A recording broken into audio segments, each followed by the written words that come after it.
News network में आपको खुशामदीद कहते हैं। आज के न्यूज बुलेटिन में हमारे साथ फील्ड रिपोर्टर्स तो शामिल होंगे। इसके अलावा मजीद आप ट्रांसमिशन में देख सकेंगे इस BNN म्यूजिक। और साहब के साथ होंगे कुछ अहम तरीन मेहमान, लेकिन सबसे पहले बात करेंगे अब तक की अहम तरीन खबरों की।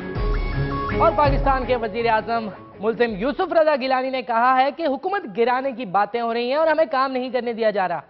हमने 4 साल में 8,500 अरब रुपए की करप्शन की है। कोई मामूली काम है? और क्या काम रह गया? वजीर पानी और बिजली के ऐलान के बावजूद कराची में 4 घंटे तक की लोड शेडिंग जारी है। लगता है नवीद कमर साहब पाकिस्तान पीपल्स पार्टी को अगला इलेक्शन हरा के ही रहेंगे। यही तो प्लान था नवीद, यही तो हमारा प्लान था। 4 साल तक कुछ नहीं करो और 5वें साल में सब कुछ करना है। कहां हो तुम? सो रहे हो लगता है इजलासों में। और कराची में इमरान खान और MQM के वफ्द की मुलाकात हुई। दोनों ने एक दूसरे के हक में नेक ख्वाहिशात का इजहार किया और मजीद कहा कि वो जब हम टीवी पे एक दूसरे के खिलाफ बोलते हैं वो तो एक मजाक है, और दोस्तों में तो मजाक चलता ही है, पार्टी ये तो तेरे को पता ही है। मालदीव में पुलिस की बगावत के बाद सदर मुस्ताफी हो गए। मालदीव पुलिस का कहना है कि हम पाकिस्तानी पुलिस को ट्रेनिंग देने के लिए तैयार हैं। क्या सोचते हो फिर साथियों? और हमारे रिपोर्टर मट को इस वक्त वफाकी दारुल हुकूमत में किसी के साथ मौजूद है। चलकर देखते हैं कि वो उनसे क्या बात करते हैं। वो टीवी मट को। क्या हाल है? और तुम्हारी तबीयत ठीक है? मजे में आयो? बिल्कुल खैरियत से हो? अच्छा, मैं क्या नहीं दिखाया हूं तुमको? अब मेरी जान ही रह गई है, जो तुम ले लो तो ले लो। बाकी तो मैंने सब हर तरह का तुम्हें इंटरव्यू दिखाया है। कोई बंदा नहीं छोड़ा। तुम्हारा ओबामा, उसामा, ये तुम्हारे सारे, ये तुम पॉलिटिकल, तुम्हारा ये अदाकार, तुम्हारा ये रीमा, शीमा, कीमा, जितने भी हैं सबके तुमको इंटरव्यू मैंने कराए हैं। मैं कोई तुम्हारे साथ वादा खिलाफी नहीं किया हूं। लेकिन आज मैं तुम्हें जो है ना इंटरव्यू जो दिखाने वाला हूं, उसूल का जो नाम लिया जाएगा नहीं, जहां के बोलेंगे भाई उसूल परस्ती का अगर नाम लिया जाएगा तो इनका नाम लिया जाएगा। मैं इनको सलूट पेश करता हूं। इन्होंने ये जो है नी अपना बलूचिस्तान के ये अपना वो थे हाई कोर्ट के ये जस्टिस थे, इन्होंने जो है उसूल पे पीसीओ पे जो है ना पीसीओ पे हलफ नहीं उठाया और इन्होंने जो है वहां पे अपना ओहदा छोड़ दिया। मैं इनको सलाम पेश करता हूं, खराज तहसीन पेश करता हूं। मैं समझता हूं कि ये उन लोगों में से है जिन्होंने जो है नी ये वकला की जो तहरीक शुरू हुई थी इनमें जो है नी इन्होंने स्टार्ट किया था। उसके बाद जो है ये स्टार्ट हुआ था सब कुछ। जी हाँ, मैं ज्यादा वक्त ले चुका हूं, उसके लिए माफी चाह रहा हूं। अभी मैं उनका तारुफ कराता हूं। साईं जस्टिस रिटायर तारिक साहब आज हमारे साथ मौजूद हैं। अस्सलाम वालेकुम। वालेकुम अस्सलाम। साईं क्या हाल? साईं हाल मेरा ठीक नहीं है, क्योंकि आपने बैठे बैठे ऐसे किया। नहीं, तो वो हमारे बलूचिस्तान में जब ऐसे करते हैं ना तो फिर इसका मतलब एक दूसरे की खैर नहीं। नहीं तो सही में पहले आपसे अरे नहीं बादशाह, अरे नहीं सही अल्लाह पर हम आपको अल्लाह तो बनाओ बिला अल्लाह मुझे मौत दे दे, अल्लाह मुझे मौत दे दे, अल्लाह मैं क्या करूं, मुझसे गलती हो गई तो आई माफ कर दीजिएगा। चलो हो गया। शुरू करते हैं आपसे सवाल और जवाब का के साथ शुरू करते हैं।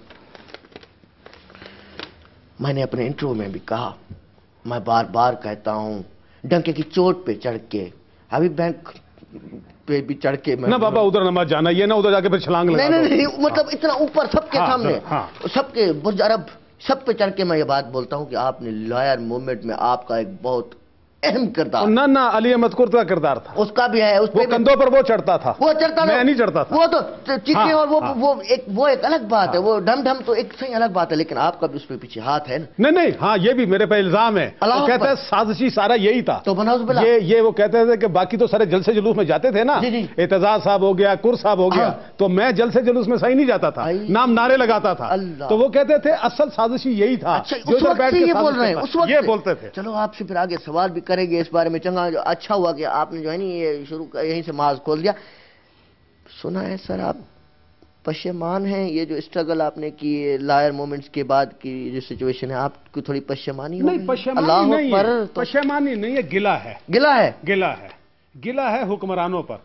देखो इनको भी हम कंधों पर उठा के लाए ना, और वोट भी दिए थोक के हिसाब से, बिल्कुल, और वर्दी वालों को उधर बंद किया। अच्छा बिल्कुल, इन्होंने निकाल कर हमारे सरों पर बैठा दिया। पशेमानी नहीं है, गिला है। गिला है। मिलने की तुम कोशिश न करना, वादा कभी न करना, ये उसी से कड़ी मिल रही है। 12 अच्छा एतजाज एहसन साहब जो हैं, जो कभी हमारे, मैं कहता हूं कि अगर दिल की आंख से, अंदर की आंख से देखा जाएगा, आज से 4 5 6 साल तक 7 साल पीछे चले जाओ, जब ये लॉयर की मूवमेंट शुरू थी, उस वक्त ये एतजाज एहसन हमारा हीरो था। लेकिन आजकल जो टॉक शो में आ रहा है तो इंप्रेशन ये भी पड़ रहा है साईं जस्टिस साहब कि वो हीरो हो गया है। नहीं देखो, अल्लाह हमारे मुल्क में हीरो से जीरो और जीरो से हीरो बनाना ना, ये हमारी कौम ऐसे अजीब है। जब चाहती है सर पे चढ़ा लेती है, जब चाह के उठा के फेंक देती है, और वो भी फेंकती है हबीब बैंक के टावर से। तो बाबा ये ज्यादा बातें मत करो, कोई फिक्र नहीं पड़ता। जुमा 8 दिन की बात है। आजकल गिलानी जीरो हुए हैं। मुझे नहीं पता ये अगर ये को मामला ऐसे ही चलता रहा, कोई पता नहीं फिर ये कंधों पर उठा के फिरे। नहीं करें, आप लिखे मेरी बात। ये कौम बड़ी अजीबो गरीब है, बड़ी अजीबो गरीब कौम है सही। इनको कोई समझाए, और मैं कौम का हिस्सा हूं। हम भी हैं ना सही। मसला ये हम सब भी अजीबो गरीब हैं। अच्छा, एक अदलिया माशाल्लाह, मैंने बोला आप माशाल्लाह जस्टिस भी रहे, आपका एक अहमियत है, एक रुतबा, इसमें कोई शक नहीं है। एक कॉन्सेप्ट बड़ा ये पाया जाता है कि वकील करने से अच्छा है जज कर लो। अच्छा अभी जेल जाना है? अल्लाह अकबर। नहीं नहीं नहीं हम अच्छा, मैंने सुनी नहीं आपकी बात। तो देखो ये बात पहले थी, इसमें बात थी, लेकिन अब माशाल्लाह आप ये भी तो देखें ना कि कुछ अरसे से वकीलों का रेट भी माशाल्लाह काफी बढ़ गया है। रेटों पे तो मैं आऊंगा ना, अकरम शेख जो ये डॉलर काफी बढ़ गया, बात करेंगे ना। देखो ना, वो तो पहले होता था कि वकील की फीस होती थी कम जी सही, तो वो कहते थे इसको छोड़ो पूरा ही दे दो, चलो उधर ही नहीं। आजकल माशाल्लाह वकीलों का रेट भी बहुत बढ़ गया। जब वकील इतने महंगे हैं तो फिर जज तक तो पहुंच नहीं सकता ना, नहीं सकते। आज तक जज की कोई बात नहीं करता। बिल्कुल सही। और हम इसलिए भी नहीं कह रहे बाबा, मैंने तो सुबह गिलानी साहब ने कंटेंट में जाना है, मैंने तो अंदर नहीं जाना, तो इसलिए मैं ऐसी बात नहीं। हम तो कंटेंट पे हम भी नहीं करते। हाँ, तो बाकी वकीलों की मैं इसलिए बात करता, वकील मेरा कोई कुछ नहीं बिगाड़ सकते। सही, मैंने ये जो बात कही ये हमारी ऑब्जर्वेशन है। हम ये आम सोसाइटी में जो जा रहे हैं। अच्छा, सच सच बताइएगा, इंसाफ कीजिएगा, क्योंकि आपसे उम्मीदें भी बहुत हैं। ये लोअर जुडिशरी में ये जो इस करप्शन को खत्म करने के लिए एक और लायर मूवमेंट क्यों नहीं चला लेते सही? इसमें मूवमेंट्स चलाने से चीजें नहीं होती।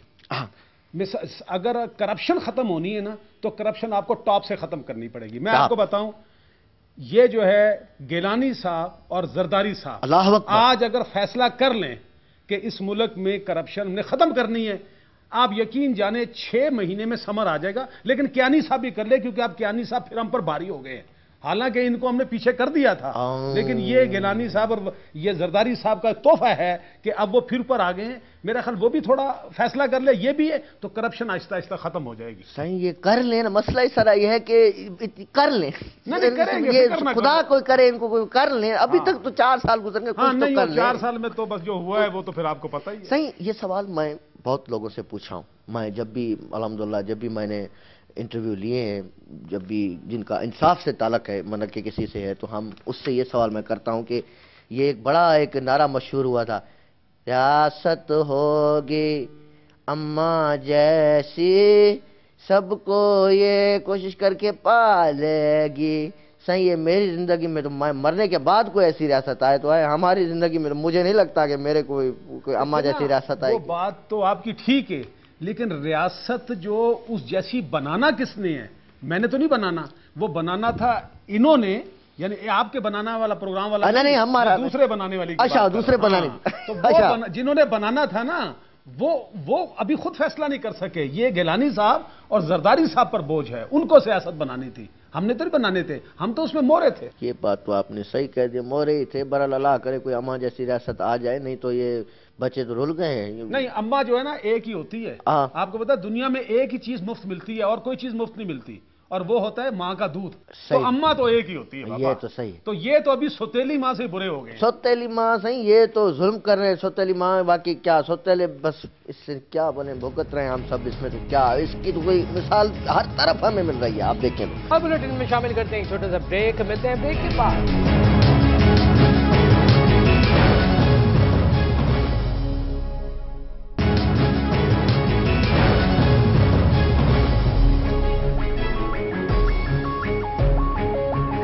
नजर डालते हैं कुछ मजीद खबरों पर। और वजीर इत्तलात फिरदौस आशिक अवान ने कहा है कि जेल जाना मेरे लिए कोई नई बात नहीं। आदि मुजरिम और क्या क्या जुर्म किया है मोहतरमा, ये बातें बताने की नहीं, छुपाने की होती हैं। सेनेट इलेक्शन के लिए मुख्तलिफ पार्टियों की तरफ से खानदान में टिकट्स को तकसीम करने के बाद यह बात सबके सामने खुल के आ गई कि जमहूरियत कितनी हसीन है। और इस बात का भी अंदाजा हो गया कि इस मुल्क के मसलों को सिर्फ और सिर्फ सियासतदान का बेटा, सियासतदान की फुफ्फी, सियासतदान की दादी, सियासतदान की खाला, सियासतदान का पोता, सियासतदान की नानी, सियासतदान की मामी, यही इनमें से ही कोई हल कर सकता है, और तो किसी को हक ही नहीं। और अब चलते हैं हमारे रिपोर्टर लाला के पास। नाज़रीन, हमारे माशरे में ऐसा तो बहुत सारे मसाइल है, लेकिन हमने एक ऐसा मसला आज उठा लिया है जो कहने का तो बहुत छोटा सा मसला है, लेकिन बहुत बड़ा भी हो जाता है। वो है मसला हेलमेट का।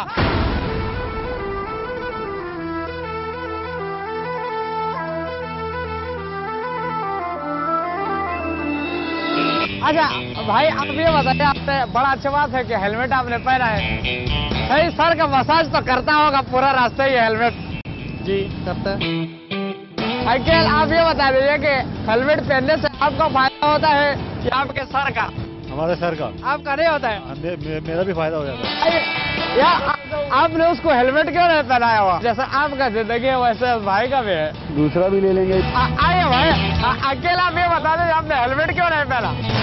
ने महंगाई इतनी कर दी है कि घर में दाल रोटी हम लोग नहीं खरीद सकते। ये बात तो सच है, ये बात तो सच है, लेकिन हिफाजत करना चाहिए ना। नाज़रीन, आज किसी को रोक के पूछ लेते हैं, भाई रुको रुको रुको, डरपोक डर गया, लगता है कि मैं उसको कुछ छीन रहा हूँ। आइए भाई, शीशा खोल लेगा, आपसे बात करेंगे।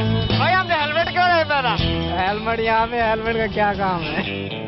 अच्छा ये बता दे, हेलमेट से आपका हिफाजत हो जाता है या आपके सर का? क्या फायदा है, क्या हेलमेट से साइड वाले कुछ नजर ही नहीं आता। अच्छा यानी कि वो अंधा कर देता है, मुश्किलात हो जाती है चलाने में, लेकिन आप राग वे पे आ रहे हैं, ये गलत बात है। चलो कोई बात नहीं, गलत भी नहीं है। आ जाइए आ जाइए। भाई आपने हेलमेट क्यों नहीं पहना? हेलमेट है ही नहीं, महंगा है बहुत यार, कहाँ से पहने? नाज़रीन, मुझे तो लगा है इस भाई ने हेलमेट पहना हुआ था। कुदरती हेलमेट। जब भी मोटरसाइकिल चलाए हेलमेट का खास ख्याल रखे, क्योंकि बहुत लाजमी है। इसी के साथ किसी और टॉपिक में आपसे बात कर लेंगे, फिर कभी मुलाकात हो जाएगी। तब तक के मुझे इजाजत दीजिए। कैमरामैन गुलाटी जाट के साथ लाला, कराची। और अब वक्त हुआ है बनाना म्यूजिक जाने का। वेलकम टू BNN गाइस, और दहकते आग को बुझाने के लिए आपके मेजबान आतिफ असलम आपके सामने है। हमारे मुल्क में आपने देखा होगा कि पॉप म्यूजिक ही सुना जाता है, पॉप लोग ही ज्यादा आगे आते हैं, लेकिन हमारे फोक सिंगर्स, उनको कोई नहीं पूछता। आज एक ऐसा सिंगर मेरे साथ है, वो जिसको कॉल्ड फ्ली पार्टिकल। इसमें एनर्जी इतनी ज्यादा है, इतना वो खुल के गाता है। मैं भी आजकल ये टर्म सीख रहा हूँ ना, ताकि मैंने आगे जजमेंट करनी है उसमें जरा मुझे आसानी हो जाए। तो वो बहुत खुल के गाता, बड़ा अच्छा सिंगर, बड़ा फील उसमें बहुत आला आता है। I am talking about none other than science Zahoor himself. को पढ़ पढ़ इल्म ते फाज़ल होयो, अते कदे अपने आप नू पढ़िया नाही, भज भज बढ़ने मंदर मसीती, अते कदे मन अपने विच वड़िया नाही। Fantabulous singing, I think. Fantabulous. Oh, sorry. ठीक है, बहुत अच्छी सिंगिंग इन्होंने किया, उसमें कोई शक नहीं है। लेकिन आपको नहीं लगता साइंस ज़हूर कि आपने स्टूडियो में भी इतना अच्छा गाना गाया, उसके बाद आपको कोई किसी ने पूछा नहीं, इंग्लिश गाना भी गाया आपने, वो भी किसी ने नहीं पूछा, तो व्हाई नॉट कि आप पॉपिश ट्रेंड में आ जाए, पॉप म्यूजिक में?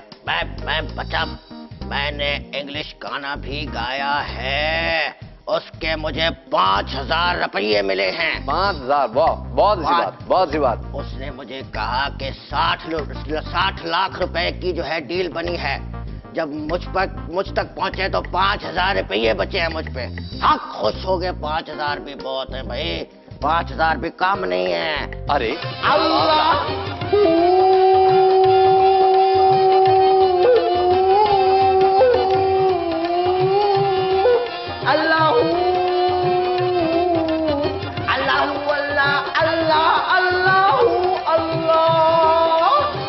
चाचा अभी खुले नहीं है, थोड़ी देर बाद बात करते हैं, लेकिन जरा भी पहले इंटरव्यू हो जाए।